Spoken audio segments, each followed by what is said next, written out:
Hi guys, Bruce here. Well, got a nice little repair to do today.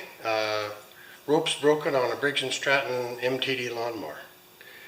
So we'll just have a quick little look and we'll get on with it. Alright, let's go.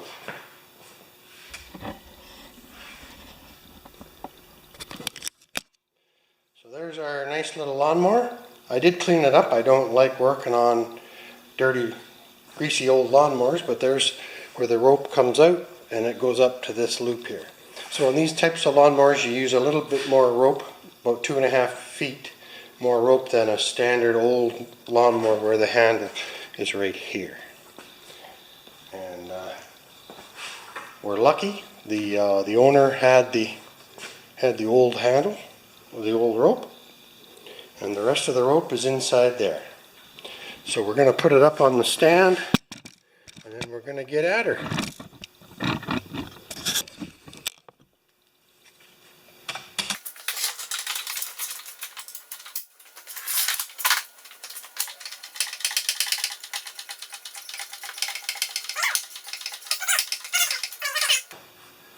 Alright, we're going to just get it closed up to the bench and we'll do the next step, taking the top apart.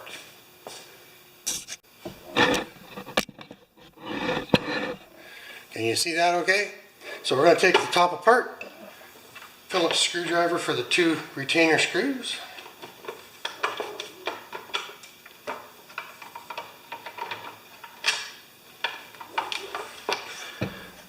And we'll use a magnetic tray here.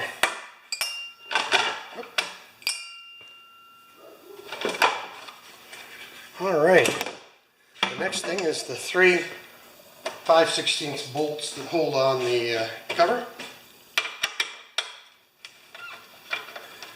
Yeah, so I've got most of my gardening out of the way. I got a couple repairs in the shop. Life is good.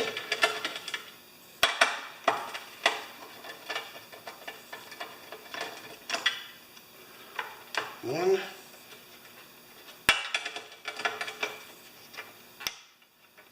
2, 3.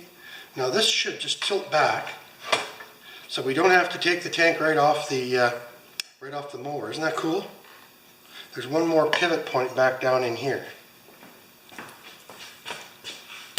Now we're going to take off the shroud, and that's 3/8.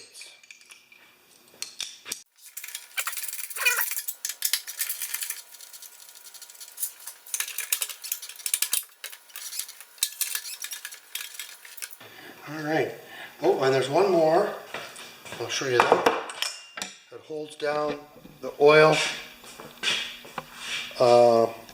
filler tube, and it's right there. I'll pull it back so you can see.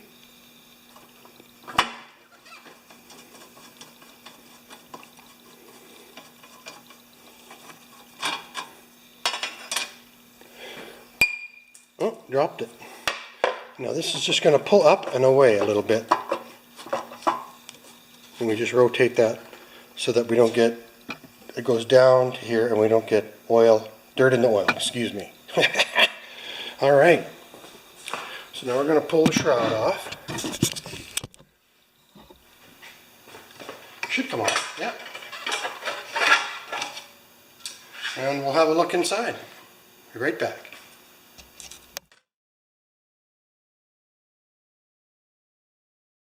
Okay, so this is the shroud that comes off the top of the mower, and right inside here, this is the rewind. Don't take this off, guys. You don't have to. I'll show you how to do this without unspooling the spring inside here, because then you get yourself into a lot more work than you need to. But there's the rope that's broken. I'm just going to see, well, I guess I can just pull it off the way it is. We'll just take it out.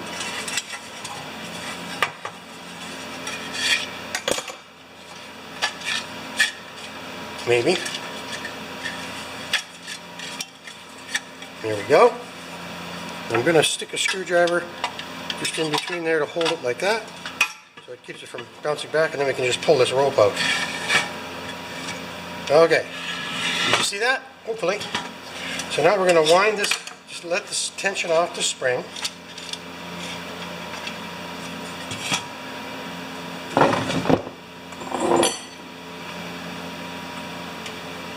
I've got my new rope here with a knot in one end. And I'm just going to measure that for you guys.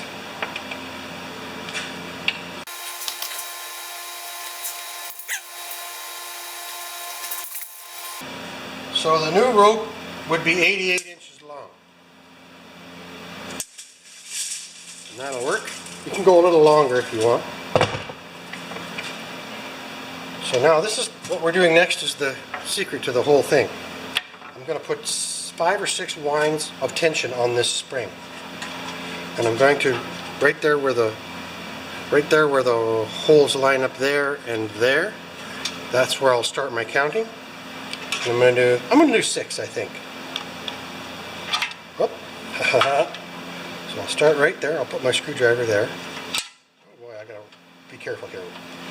1, 2, 3, 4, 5, 6.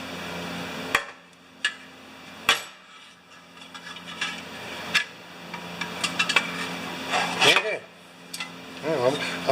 Now I'm trying to just line the holes up. So just forgive me for a moment.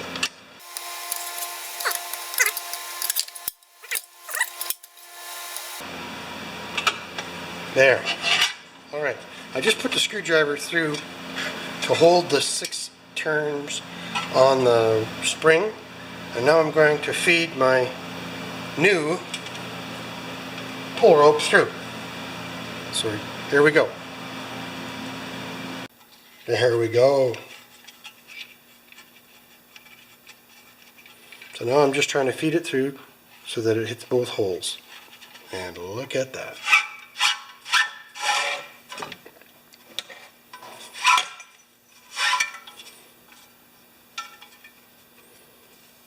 Tied a second knot in it, so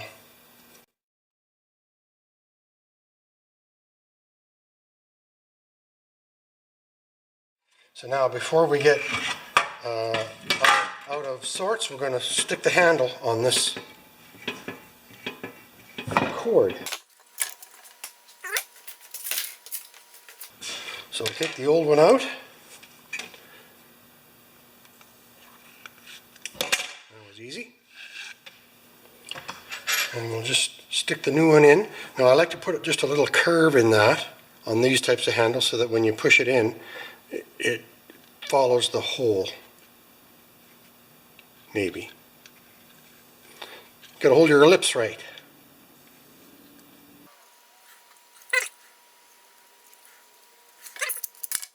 There we go. And you grab it with pliers. And then we just do a slip knot in this one. Just a half of a knot or whatever you want to call that, like that. And I tighten it in the vise. There, now if the spring unloads, it won't suck it back on. Okay, so now I'm going to re-thread it.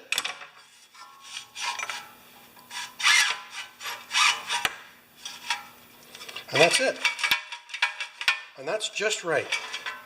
Because don't forget, when this is on the lawnmower, there's going to be 2.5 feet of rope exposed. So now I'll just get the lawnmower back here and we'll put it back together.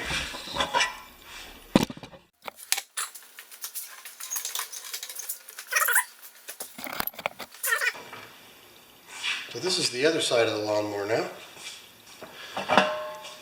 And we're going to reassemble this guy.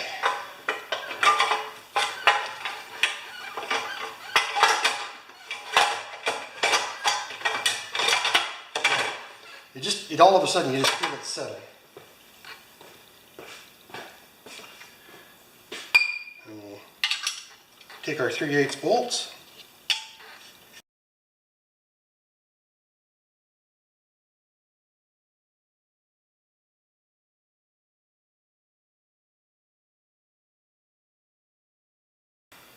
And I did drop one of those nuts for the oil filler. So just pardon me, I have to find that and I'll be right back. Alright, we're back. I found that it was on the floor. You probably saw me drop it.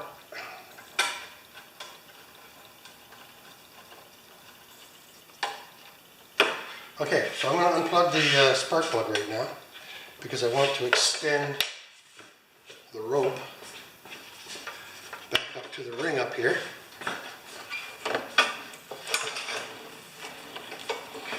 So you wouldn't want it to start up at that point.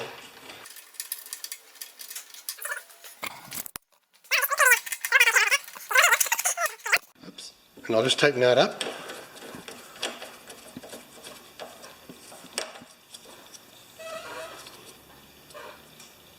Here we go. Back to the table. Things are always better with it still. And now I'm going to just rotate this back down and reattach it.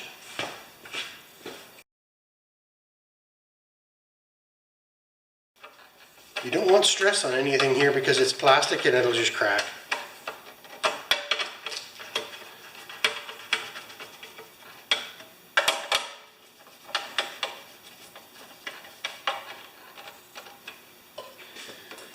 Okay, we got 2 screws left and that'll be for the top.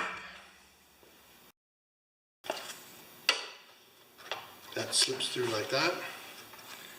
Can you see that? Yeah, I think so.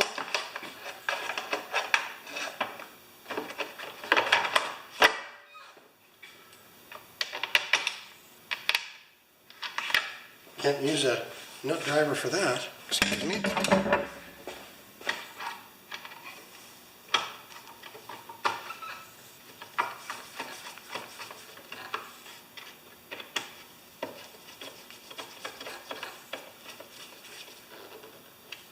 Plug the spark plug back in, and that's it. So now let's do a start. Take it back here.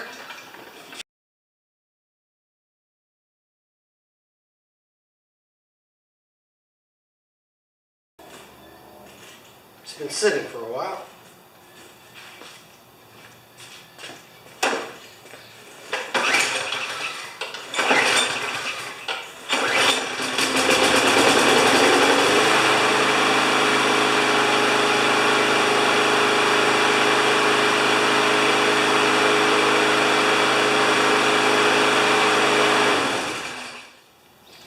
And that's it. Changing the pull rope on a Briggs & Stratton, I think that's about a 5 horsepower. Thanks for watching, guys.